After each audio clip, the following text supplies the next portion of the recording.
Hello friends, आज हम लोग पढ़ेंगे हेनरी IV का पार्ट 2 जो पिछले पार्ट पर बेस्ड है।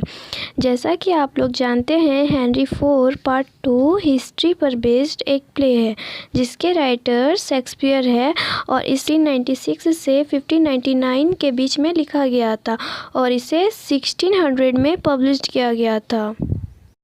यह प्ले 15th सेंचुरी में इंग्लैंड की सिविल वार के समय शुरू हुआ था।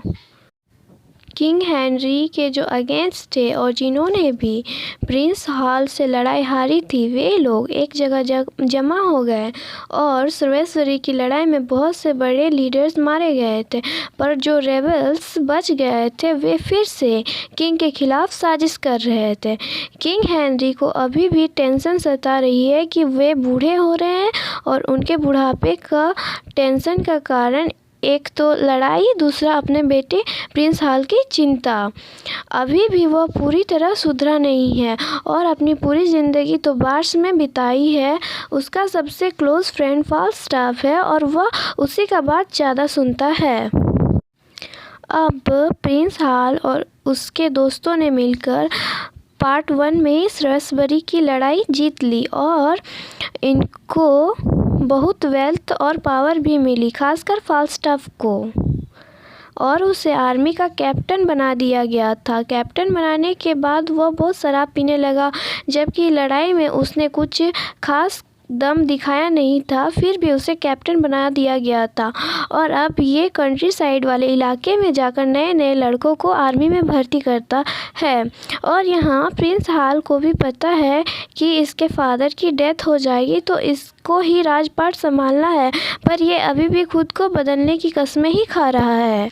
अब इसने अपने सारे पुराने दोस्तों से दूरी बना ली और अब जो विद्रोही थे वो लड़ाई की तैयारी कर रहे थे। उन लोगों की एक लड़ाई हुई, लेकिन लड़ाई होने से पहले उन्होंने अर्ल ऑफ नॉर्थम्बरलैंड से मदद मांगी। तो यह दूसरी बार था जब इन विद्रोहियों को नॉर्थम्बरलैंड ने मना कर दिया था। पहली बार श्रेवेसबरी की लड़ाई में मदद मांगी थी, तब उनका कैप्टन हॉटस्पर था। ये तो रेबल्स के लिए चिंता की बात हो गई। अब किंग का दूसरा बेटा था जिसका नाम प्रिंस जॉन था। प्रिंस हाल का छोटा भाई है।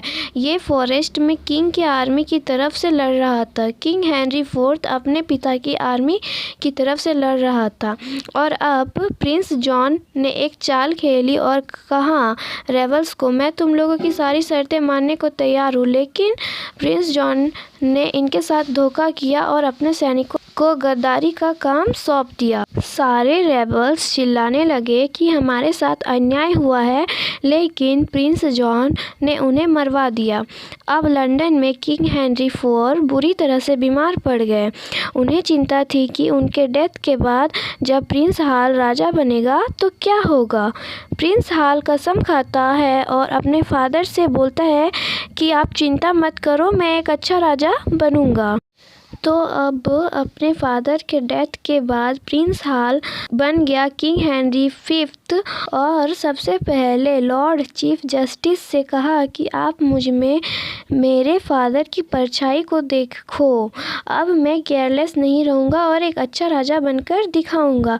इधर जो सारे विद्रोही थे उन्हें तो पहले ही मार दिया गया और हाल को किंग हेनरी V बनाया गया था।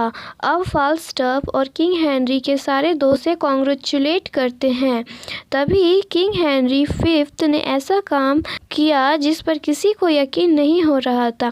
लंदन की गलियों के बीच में किंग हेनरी ने अपने दोस्त फाल्स्टाफ को सबके सामने कहा कि आज के बाद तुम मेरे राज दरबार में नहीं आओगे और ना आने की कोशिश करोगे। यह कहकर उसने अपने सारे दोस्तों को बैनिश कर दिया, देश से निकाल दिया और कहा यही मेरी बर्बादी का सबसे बड़ा कारण है।